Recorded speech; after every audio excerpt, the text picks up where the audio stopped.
They said we had no chance. They said the patrones were just too powerful. They said change was impossible here.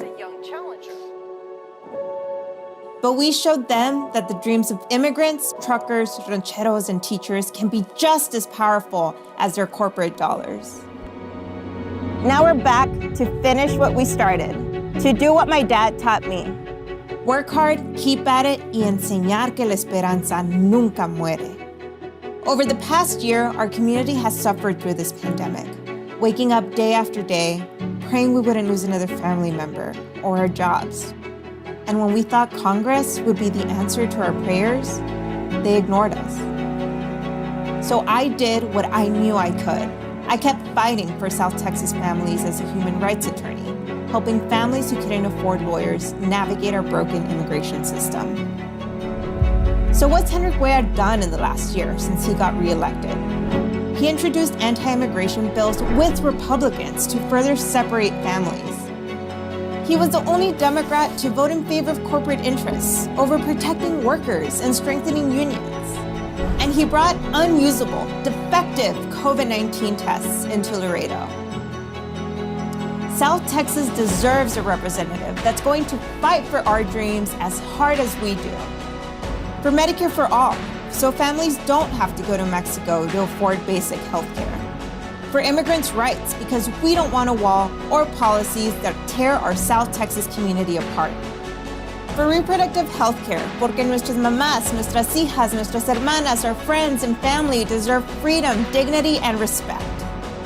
I'm not taking a dime of corporate PAC money, because South Texas families deserve true representation. Mi nombre es Jessica Cisneros. I'm the proud daughter of immigrant farm workers, and I'm running for Congress. I'm ready to finish what we started. Are you? Join us.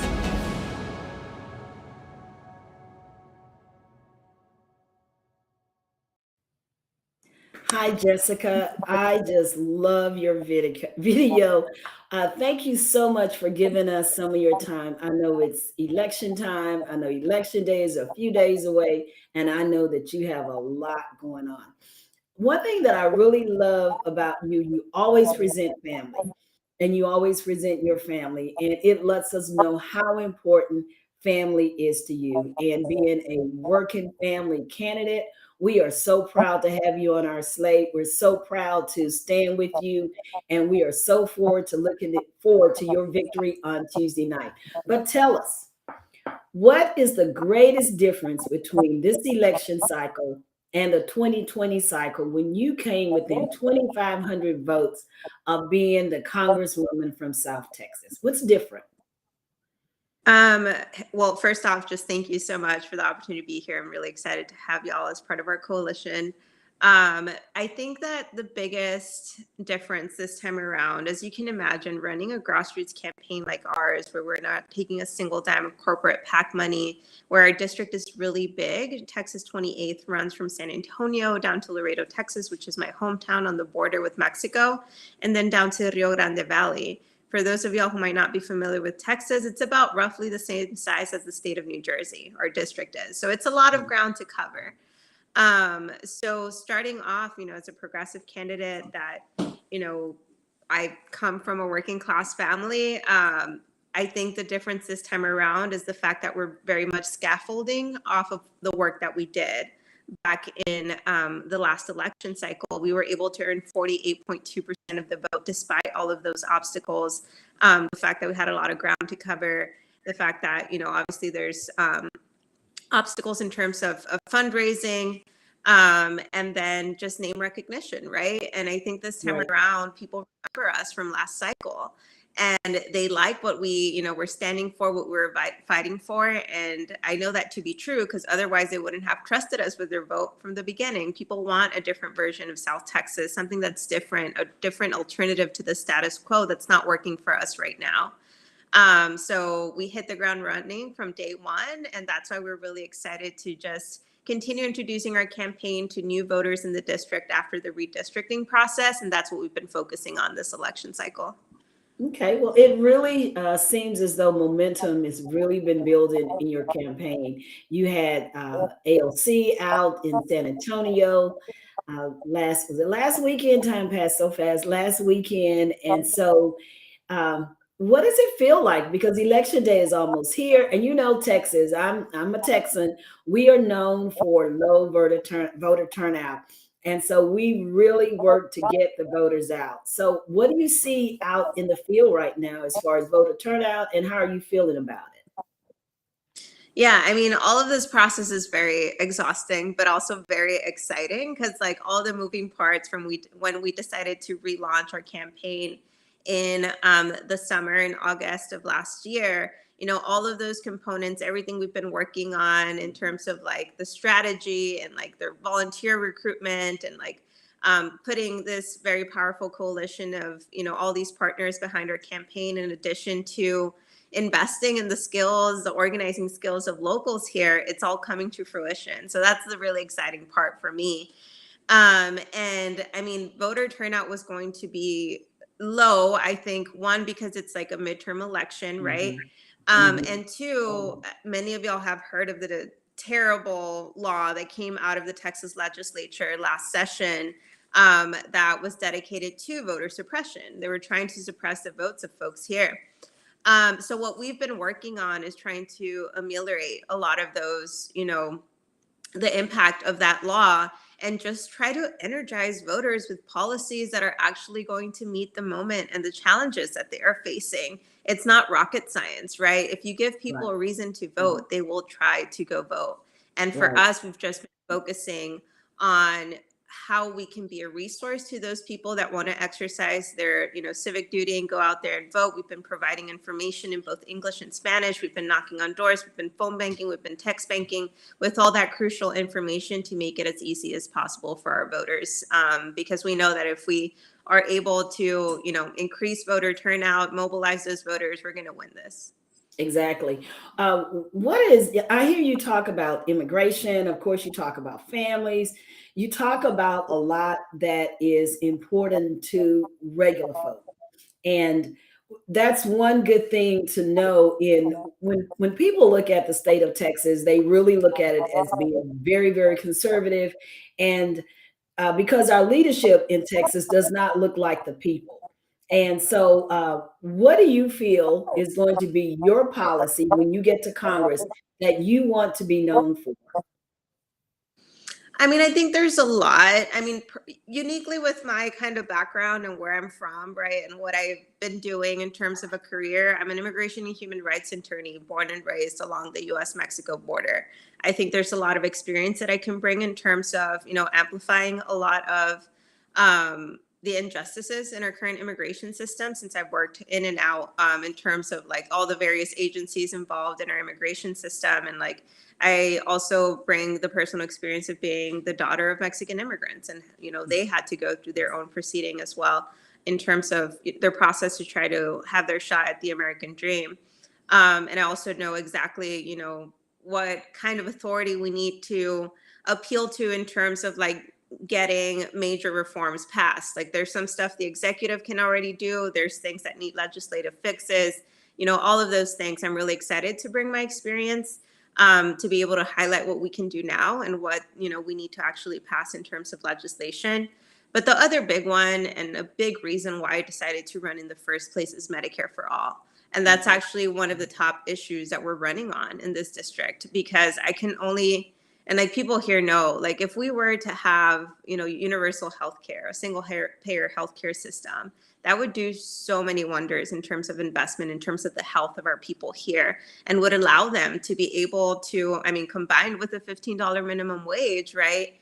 To be able to organize for even more things that we know that our community deserves. But unfortunately, our working families are worked to the bone, and that's on purpose, right? So that we don't have the opportunity to organize for what we know we deserve in our community, especially a district like Texas 28, where we have a high poverty rate, where we have a very high uninsured rate, where people have to work 2 or 3 jobs just to make ends meet. So I know that would be such a major transformative piece of legislation, not just for South Texas, but the country as a whole.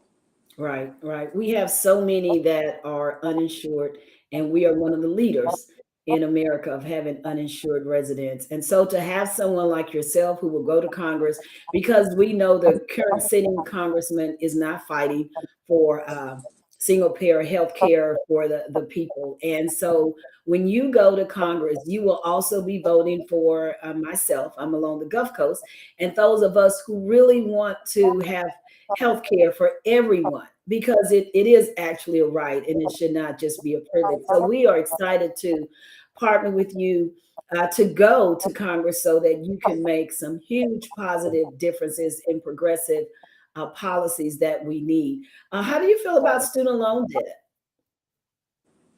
Do you As hear a lot someone of that that? has a ton of student loan debt, I was lucky enough to go through undergrad without taking a single loan because I was actually the valedictorian of my high school. So I was able to Oh, get a yeah. full ride to the University of Texas.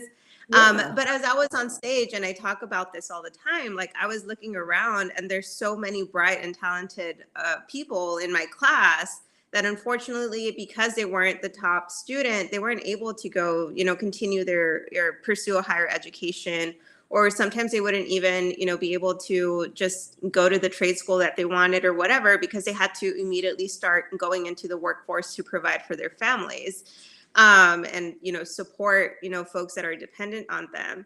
And I was just thinking at that moment, like, what would it be like if we all had that opportunity here, Right.